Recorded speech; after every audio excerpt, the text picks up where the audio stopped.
On Election Day Tuesday, 2 states voted to legalize marijuana for so-called recreational use.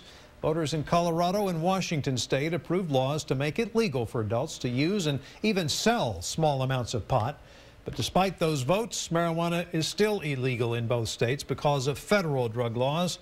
By the way, we asked Governor Rick Perry whether Texas would pursue legalizing marijuana. The governor told us that is not going to happen in Texas. But just how criminal is marijuana in Austin? It is illegal, but getting caught is not an automatic ride in a police car like it used to be. KXAN's Chris Sadeghi has more on how officers handle the drug and those using it. Chris?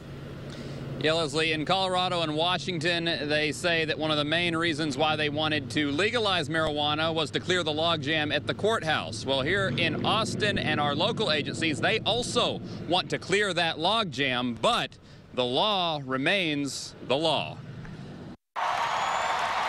On the same night the entire country was voting for a president, Washington and Colorado voted for marijuana, firing up a topic that's been debated for years. I mean, I am totally in support of legalization. I think it's a terrible idea. Tanya Pena is a PhD student in biology at UT who has lived in Europe where some marijuana laws are relaxed. And she says it's not what she wants here. It can also lead to use of harder drugs. But Carson Elmgren says where marijuana is legal, the grass is greener, as in the color of money. They'll save a lot of money in the criminal justice system just because you won't be arresting people. But just how much marijuana is in the justice system in Travis County? Thousands are arrested each year, according to APD, but there have been signs of a decrease in just the past few. And they don't enforce it too strictly here. A few years ago, APD adopted a policy called field arrest. If you're caught with less than 4 ounces of pot and you have a valid ID and no warrants for your arrest,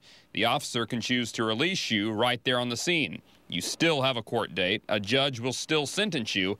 A system they think enforces the law, but doesn't slow things down at the courthouse. I mean, being an Austin resident, it's not a huge deal. It's, not legal here, but it's pretty much not frowned upon.